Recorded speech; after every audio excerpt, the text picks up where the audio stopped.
Hello, aspirants, and welcome back to our channel. Today we'll have the Hindu analysis dated 9th October 2021. So let's start today's discussion.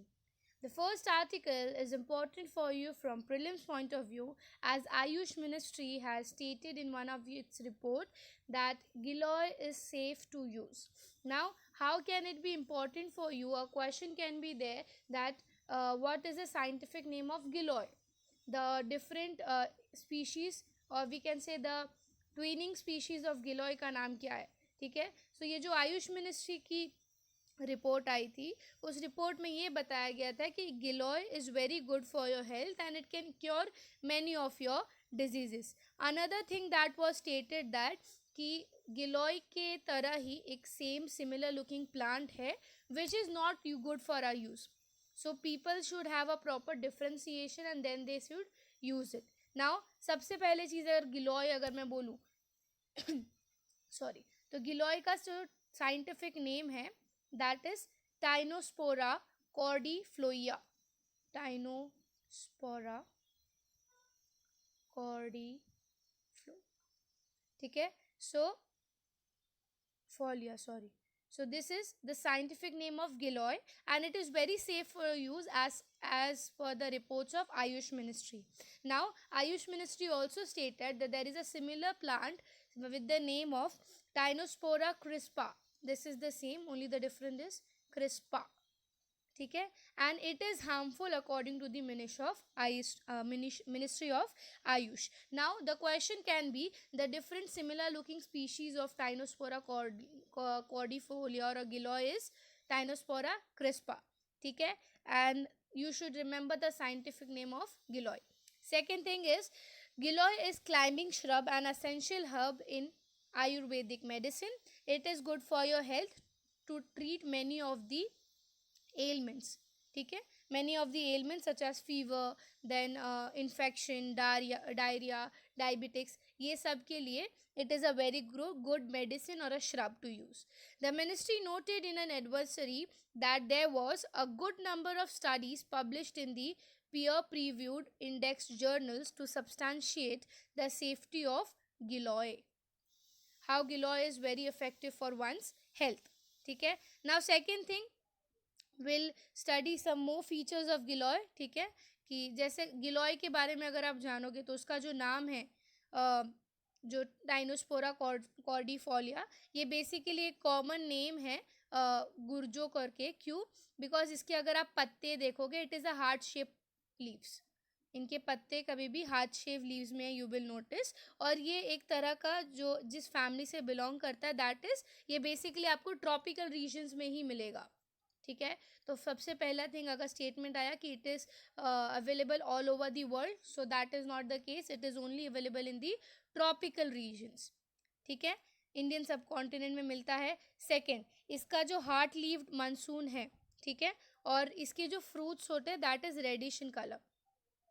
It gives reddish fruit. Okay, after that next, according to the ministry it is an antioxidant. ठीक है, क्यों? क्योंकि जिस तरह के diseases मैंने बोला, fever बोला, देन डायरिया, डायबिटिक्स, तो वो सब के लिए गिलोय जो है एक एंटीऑक्सीडेंट का काम करता है.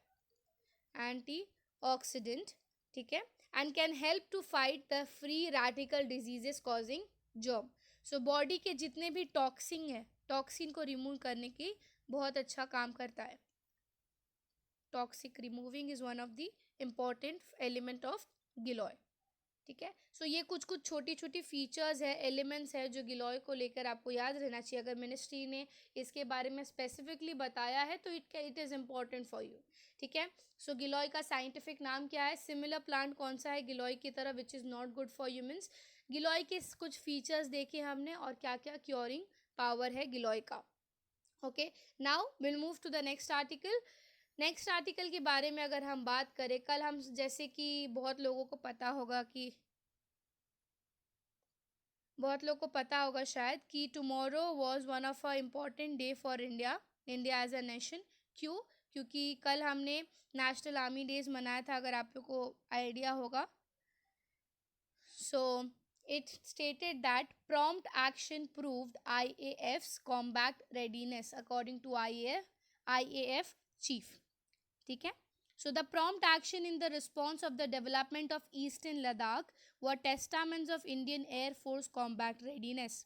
कल के दिन जैसे मैंने आपको बताया कि एयर फोर्स परेड डे था या एयरफोर्स डे था. सो कल के दिन एयरफोर्स डे के लिए जो है एक प्रॉपर परेड या फिर एक प्रॉपर हम बोल सकते हैं कि एक टेस्टामेंट दिखाया गया था कि हमारा इंडियन आर्मी जो है या इंडियन एयरफोर्स जो है कितना रेडी है, कितना प्रिपेयर्ड है, कितना कॉन्शियस है किसी भी एक्शन को लेके. एंड ये जो आर्टिकल है इट इज़ डिस्प्लेइंग कि क्या क्या वहाँ पर एयरक्राफ्ट यूज़ हुए थे, कौन से डिफरेंट डिफरेंट इंडिजीनियस यूज़ हुआ था एंड कैसे हम बोल सकते हैं कि इट इज़ रेडीनेस या फिर क्यों कॉन्शियस है. सबसे पहली बात अगर हम बात करें इंडियन नेवी की या इंडियन एयरफोर्स या इंडियन आर्मी की, जो सबसे मेन रोल यहाँ पे प्ले करता है इज़ द ह्यूमन पावर या ह्यूमन फोर्स. इंडिया का ये बहुत बड़ा फीचर है that India has a human resource. India has a large amount of human resource and therefore that is one of the reason why it is stated today that India has one of the strongest army. ठीक है. उस हिसाब की training उनको दी जाती है, उस हिसाब के उनको इक्विपमेंट्स दिए जाते हैं. सबसे पहले हमारे लाइक हम बोल सकते हैं कि इंडिया में आज भी बहुत लोग हैं जो लोग rigorously they are ready to fight for the country and therefore we say that India has one of the strongest army. If you will notice हम लोग का जब वर्ल्ड वॉर हुआ था, फर्स्ट वर्ल्ड वॉर हुआ था, उस टाइम पर वन ऑफ दी कंट्री जिसने सबसे ज़्यादा ह्यूमन दिए थे, सोल्जर्स ट्रूप्स दिए थे, दैट वाज इंडिया. उस टाइम की बात करें तो अप्रॉक्सीमेटली आई थिंक सो 1,75,000 गए थे यहाँ से soldiers. So that is one of the reason why India's army, navy और air force is very strong in today's time. So, 3 units that were deployed in the front during a standoff with China circulation on the 89th Air Force Day. ठीक है. तो this year it was the 89th Air Force Day. So the unit that were deployed in the front during the China last year also participated in the Balakot air strike जो हमारे 2019 में Balakot air strike किया गया था. ठीक है. Then उसके बाद coinciding with the celebration of 75th year of independence, 75 aircraft and helicopters took part in the मतलब कोइंसिडेंट था कि 75th इंडिपेंडेंस डे भी था, हमारा डे भी है ये साल. और इस बार जो इस एयरफोर्स में जितने भी हमने ये दिखाए थे या जो भी परेड हुआ था तो 75 ऐसे डिफरेंट एयरक्राफ्ट या इंडिजीनियस प्रोडक्ट्स या फिर हम बोल सकते हैं मैकेनिज्म्स यूज़ किए थे एयर फोर्स डे के परेड के लिए. ठीक है. सो 75 aircrafts and helicopters took part in the Indian Air Force parade and fly past with several formation, showcasing some of the key air operations of 1971 liberation of Pakistan. So 1971 अगर मैं बताऊँ तो उस टाइम पर इंडिया बांग्लादेश अलग हुआ था. उस टाइम से लेके बहुत कुछ अलग अलग इवेंट्स शोकेस करने की कोशिश की थी कल के दिन. ठीक है. अब प्रॉपर मैकेनिज्म की बात करें तो क्या क्या मैकेनिज्म्स यूज़ हुए थे या जो हमारे व्हीकल्स यूज़ हुए थे. सबसे पहला वाज द नंबर 47 स्क्वाड्रन. ठीक है. सो ये जो ग्रुप है, बटालियन है, उसके साथ MiG-29 फाइटर्स को डिप्लॉय किया था शोकेस के लिए.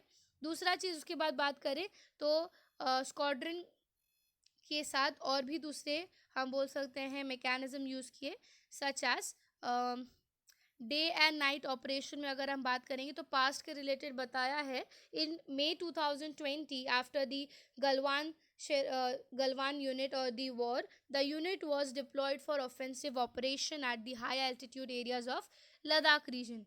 The third unit citation was 2255 Squadron Detachment. ठीक है. ये सब एग्जैक्ट उनको नेम दिए जाते हैं, ये जो अलग अलग उनके स्क्वाड्रंस होते हैं. जैसे हम आर्मी में बटालियन बोलते हैं वैसे उनके स्क्वाड्रंस को अलग अलग यूनिट के नेम दिए जाते हैं. तो ऐसे बहुत सारे यूनिट्स ने कल के दिन शोकेस किया कि इंडियन बात कर सकते हैं कि इंडियन आर्मी कितना अभी इंडियन एयरफोर्स कितना इक्विप्ड और कितना एडवांस और स्ट्रॉन्ग हो चुका है. ठीक है. सो 116 हेलीकॉप्टर यूनिट्स वो फॉर्म्ड जिसमें वो हमने advance light helicopter MK4 Rudra के बारे में पढ़ा था. देन मार्क 4 के बारे में पढ़ा था हमने कुछ टाइम पहले. तो ये सब अलग अलग जो MKs जो हैं हमारे उसको यूज़ किया गया था to showcase the talent, or we can say to showcase the power of Indian Air Force. तो इस आर्टिकल में अगर मैं बोलूँ तो एज सच कुछ इम्पोर्टेंट नहीं, but to keep yourself updated कि ऐसी सब चीज़ें की गई थी to showcase the strength of India. Okay, now will move to the next article. अगर नेक्स्ट आर्टिकल की मैं बात करूँ, नेक्स्ट आर्टिकल हमारे लिए इम्पॉर्टेंट हो जाता है विद दी, हम बोल सकते हैं जो एक्ट जिसके बारे में बताया है इसमें. ठीक है, so if you will read the statement या दी, हाँ, headline states that High Court quashes the detention of Swapna under कॉफे पोसा. ठीक है, अब इसकी थोड़ी सी बैकग्राउंड पहले आपको बता दूं. हुआ क्या, ये न्यूज़ एक्चुअली कुछ दिनों से, ये न्यूज़ जो है कुछ दिनों से चल रहा है. ना what is the actual cases, कुछ टाइम पहले हमारी जो ये पर्सन दिख रही हैं, इनका नाम है मिस स्वप्ना सुरेश. इनको एयरपोर्ट पे पकड़े गए ये विथ द गोल्ड ट्रैफिक, हम बोल सकते हैं ना, जैसे smuggling, gold smuggling, which was worth of 15 crore. So she was caught at red hand with the gold smuggling of the worth of 15 crore. And तब से उनको डिटेंशन में रखा गया है. डिटेंशन में रखने के बाद से इनकी जो फैमिली वाली है, इनकी जो मदर है, उन्होंने कोशिश किया कि इनको बेल मिल सके, बट हाई कोर्ट ने सीधे से मना कर दिया कि अंडर दी कोफे पोसा एक्ट इट इज़ नॉट, हम बोल सकते हैं it is not under your preview कि we can detain such person. So it prevents the detention of such person. पहले हम आर्टिकल के बारे में देख लेते हैं एंड देन हम आगे प्रॉपर कोफे पोसा एक्ट के बारे में पढ़ेंगे कि कोफे पोसा एक्ट है क्या. Okay, so starting with the article, no relief for co-accused as the court upholds the detention. Detention is basically to leave the person, तो उनके डिटेंशन को मना कर दिया गया है. A division of bench of Kerala, हुआ कहाँ एग्जैक्टली, केरला में तिरुवनंतपुरम, अगर यू विल नो तो वहाँ पर ये चीज़ हुई थी. So division bench of Kerala high court on Friday quashed the preventive detention of Swapna Suresh accused for the diplomatic channel of gold smuggling under COFEPOSA. कोफे पोसा का ये एक्चुअली एक एब्रीविएशन है. इसका प्रॉपर अगर मैं फुल फॉर्म आप लोग को बोलूँ तो that is the conservation of foreign exchange and prevention of smuggling activities. So ये हमारा जो एक्ट है कोफे पोसा, एक सेकेंड, कोफे पोसा, सो कंजर्वेशन ऑफ ये conservation of foreign exchange and prevention of smuggling activity act 1974 के तहत अगर किसी भी पर्सन को स्मगलिंग करते हुए पकड़ा गया, कुछ भी, वो फॉरेन करेंसी हो सकता है या हमारी गोल्ड हो सकती है, जो भी फॉरेन के एक्सचेंज में हम यूज़ करते हैं, अगर उसको स्मगलिंग करते हुए पकड़ा गया, सो उनका detention is not possible, you can't just leave. तो इनके जो बेल है उसको रिजेक्ट कर दिया गया था. The bench comprising the Justice A.K. Jayashankaran and Mohammad Nais CP passed the verdict on the petition filed by कुमारी प्रभु. कुमारी प्रभु कौन है, तो इनकी मम्मी है, इनकी मदर है कुमारी प्रभु, जिन्होंने बेल के लिए पेटिशन दिया गया था बट उनको नहीं एक्सेप्ट किया. ठीक है, उन्होंने बेल के लिए नहीं, एग्जैक्टली उन्होंने ये बोला कि इनको जो है प्रॉपर वुमेन जो प्रिजन्स हैं, जो हमारा एकदम जो, अब अगर मैं आपको बोलूँ जेल्स में भी there are different type of jail. एक जुबिलाइन डेलिक्वेंसी की जेल होती है जहाँ पे 18 से छोटे बच्चों को रखते हैं, जो 18 की उम्र के नीचे हो, माइनर्स को रखेंगे. देन एक जेल होता है, it's for the women correctional, या फिर हम बोल सकते हैं वुमेन्स प्रिजन होम जेल, जहाँ पर ऐसे वुमेन्स को जो है वहाँ पर रखा जाता है, प्रॉपर वुमेन जेल अगर मैं बात करूँ. ठीक है, तो उन्होंने ये पेटिशन दी थी कि इनको जो है वहाँ पे रखा जाए. ठीक है, बट उनका वो भी डिटेंशन को जो है चैलेंज कर दिया हाई कोर्ट ने by rejecting it. Despite the high court's verdict, miss Suresh will continue to be in jail as she is yet to get the bail in the case filed by national investigation agency. तो हमारे national investigation agency ने case file किया था under against miss Suresh. ठीक है, तो क्योंकि अगर आप एक बार वो वुमेन करेक्शनल जेल है उसमें आप कब जाते हो, जब आपके रिलेटेड जजमेंट दे दिया गया है कि आपको लाइफ इम्प्रिजमेंट है या कुछ साल का जो भी इम्प्रिजमेंट है, then you go to the jail for the remaining time. So इसके वजह से उनकी मॉम ने ये चीज़ किया था but it was rejected. The National Investigation Agency, the ED, and the custom conducted separate investigation into the seize of the gold that was worth rupees 15 crore. ठीक है, from the diplomatic baggage of UAE consultant, ठीक है, on 5 जुलाई 2020, तब से ये case चल रहा है. Then the custom has evoked the provision of COFE POSA against her later. The court, however, dismissed the petition filed by her mother mm, against the preventive detention order, upholding the detention order passed against the court. Observed the detention was not ordered. ठीक है, so that is the background of the case. Now background पढ़ लिया है तो अब कोफे पोसा के बारे में प्रॉपर जान लेते हैं. कोफे पोसा का फुल फॉर्म मैंने आपको बता दिया है. ठीक है, कोफे पोसा is conservation of foreign exchange and prevention of smuggling act. कौन से एक्ट के तहत है? तो दैट इज 1974 के एक्ट के तहत. नाउ इसमें क्या होता है कि it will prevent the detention of certain cases जिसमें कि फॉरेन एक्सचेंज के मीडियम, इंडिया का जो भी फॉरेन एक्सचेंज मीडियम अगर उसकी स्मगलिंग की जा रही है तो उनके डिटेंशन को रोका जाता है. Now it can be gold, क्योंकि फॉरेन एक्सचेंज में गोल्ड भी यूज़ होता है, डॉलर्स भी यूज़ होते हैं. ठीक है, तो कोई भी फॉरेन एक्सचेंज की मीडियम को अगर स्मगलिंग करते हुए पकड़ा गया तो उनका detention is prevented. Wherein the violating the foreign exchange regulation and smuggling activities and deleterious activities effects of the national economy. Then when having regards to the person whom the manner in which such activities are organized and carried on, having regard the fact in such areas which are highly vulnerable to smuggling activities. तो ये सब के related के cases जो है कोफे पोसा देखता है. ठीक है, कोफे पोसा के रिलेटेड अगर हम बात करें तो ऐसी एक एक्ट केस थी 2012 की जिसको हम बोलते हैं रेडिश versus the government of Andhra Pradesh. ठीक है, इसमें भी it was held that preventive detention is not to punish a person for something but it is to done for preventing him from doing it. So ये चीज़ नहीं कि उनको डिटेंशन नहीं दिया जा रहा, that means it is punishing them, it is for a proper regulation. तो 2012 का जो वो केस था उसके बाद से प्रॉपरली ये क्लैरिफाई कर दिया गया कि किसी को पनिश करने के लिए ऐसा नहीं कि हम डिटेंशन नहीं दे रहे हैं, बट चीज़ों को और बढ़ने से रोकने के लिए we are doing this thing. ठीक है, so that is all about COFEPOSA which you should remember. ठीक है, कोफे पोसा याद रहेगा आप लोगों को क्या फुल फॉर्म और किस रिलेटेड चीज़ें हैं. Now will move to the next article. Next article की अगर हम बात करें तो it states that Palk bay scheme will be given a fillip Murugan. ठीक है, अब इसके रिलेटेड अगर मैं थोड़ी बैकग्राउंड आपको बताऊं तो हुआ क्या है. तो हमारा जो अगर इंडिया मैप देखोगे आप, ठीक है, ये इंडिया मैप है. देन यहाँ पर हमारा श्रीलंका है, राइट. श्रीलंका और इंडिया के मैप को कौन डिवाइड करता है? तो एक हमारा पाल्क स्ट्रेट डिवाइड करता है, द स्ट्रेट ऑफ पाल्क, और दूसरा है हमारा गल्फ ऑफ मन्नर, राइट.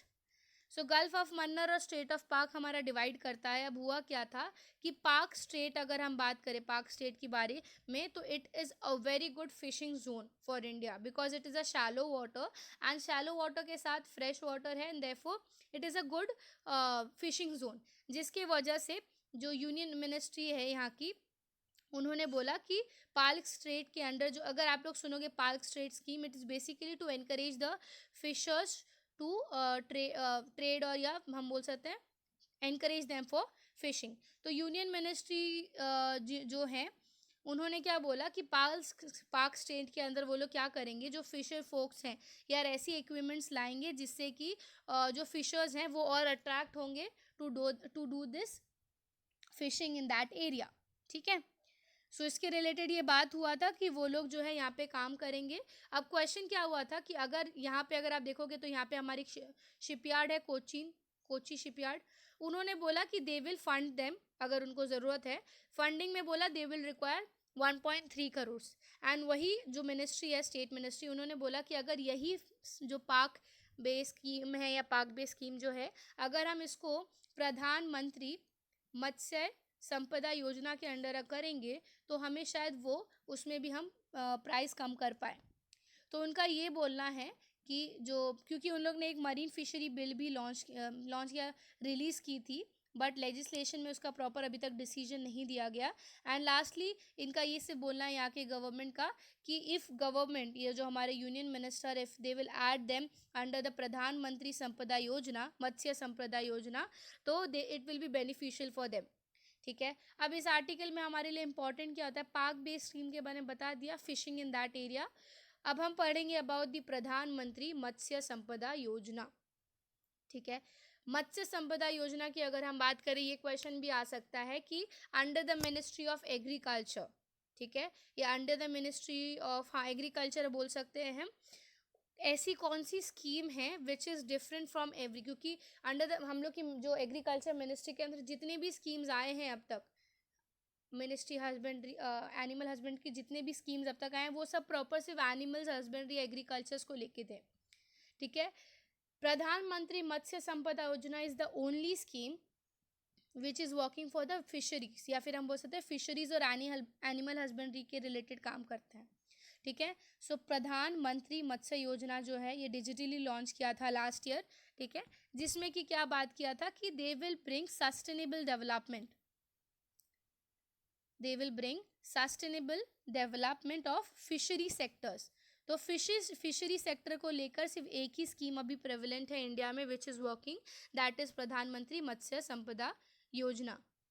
ठीक है, अभी आत्मनिर्भर भारत अभियान के अंदर ही इसको भी लॉन्च किया था। इसका एम क्या है, to create a fishery clusters. ठीक है, जैसे पाल्क स्टेट अगर मैंने बात किया, it is a shallow area जिसकी वजह से फिशिंग इज़ वेरी गुड, तो ऐसी जगहों पर फिशरिंग को एनकरेज करे ताकि it can bring development in fishery sectors also. Second क्या है, to address the critical gaps जो फिशिंग, क्योंकि आज तक हमने प्रॉपर फिशरी को लेकर ऐसी कोई स्कीम नहीं देखी है। So it will properly work कि कैसे इसका गैप को हम ख़त्म कर सके, कैसे मैनेजमेंट हो जाए, कैसे we can strengthen it. Okay, now Pradhan Mantri Matsya Sampada Yojana का टारगेट क्या है, so its target is to enhance the fish production by 70 lakh tons, to enhance it by 70 lakh ton, ताकि क्योंकि इंडिया की अगर हम बात करें, India is one of the exporter of fishes, animal husbandry के रिलेटेड, फिशेस के related India is one of the exporter. So इससे क्या होगा कि हमारा एक्सपोर्ट अर्निंग भी बढ़ेगा।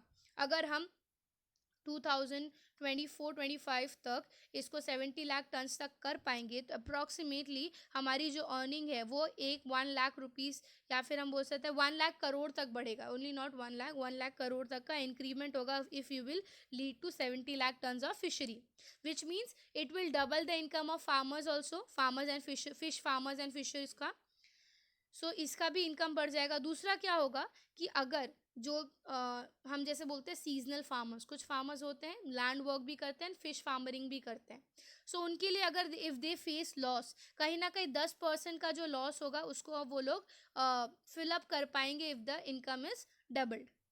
ठीक है, सो ये 5 साल का प्लान है मत्स्य संपदा योजना जो है, प्रॉपर 2021 के बजट ईयर से लेके 2024 या 25 तक का बजट ईयर में बनाया 5 ईयर प्लानिंग, जिसमें बोला गया है जो एस्टिमेशन अमाउंट इस पे लगी है that is 20,050 crore for the year of 5 years. ठीक है, और ये हाईएस्ट अब तक का हो सकता है हाईएस्ट इन्वेस्टमेंट किया गया है इन फिशरी सेक्टर टिल नाउ। ठीक है, और ये जो है अगर इसकी बात करें तो it is a central government centre sponsor scheme पे किया गया है, और कुछ कुछ जगह पे सेंट्रली स्पॉन्सर्ड स्कीम भी यूज़ की गई है इसके अंडर। ठीक है, सो एनिमल हस्बेंड्री के अंदर फिशरी के रिलेटेड अगर आपको याद रखनी कौन सी स्कीम, तो दैट इज़ प्रधानमंत्री मत्स्य संपदा योजना। ऐसी और भी स्कीम्स और ऐप है जो एनिमल हस्बेंड्री को लेकर है। फॉर एग्जाम्पल अगर मैं बोलूँ ई गोपाला ऐप, ठीक है, अब ई गोपाला ऐप क्या है, तो हमारा जो ब्रीड इंप्रूवमेंट होता है मार्केटिंग, तो एक ऐसा इंफॉर्मेशन पोर्टल बनाया है which will provide you the proper information of the breeding of that animal, उसको किस चीज़ की ज़रूरत है। ठीक है, अगर लाइफ स्टॉक मैनेजमेंट के लिए ऐसा किसी भी तरह की ज़रूरत है तो ये ऐप से आप हेल्प ले सकते हो। देन उसके बाद अगर नेक्स्ट बोलूँ तो हमारा सेमेन स्टेशन भी एक एनिमल हस्बेंड्री को लेके है। सेमेन स्टेशन की अगर हम बात करें तो it is an art facility which is establish under राष्ट्रीय गोकुल मिशन, राष्ट्रीय गोकुल मिशन पुणे के अंडर, पुणे बोल रही Bihar, I am really sorry, Bihar state government के अंदर है, जिसमें क्या किया गया है कि गवर्नमेंट जो है उनको पर लाख सेमेन डोजेस का अमाउंट देंगी, जिसका हम बोलते हैं ना IVF लैब्स, प्रॉपर, ताकि ब्रीडिंग कर पाए एंड उसकी भी प्रोडक्टिविटी और रिलीज कर पाए उसके through. So you should know about the different schemes that are there for animal husbandry and fisheries. So I hope so आज की आर्टिकल आपको क्लियरली समझी होगी. If you like the video, do like and subscribe the channel. Thank you so much.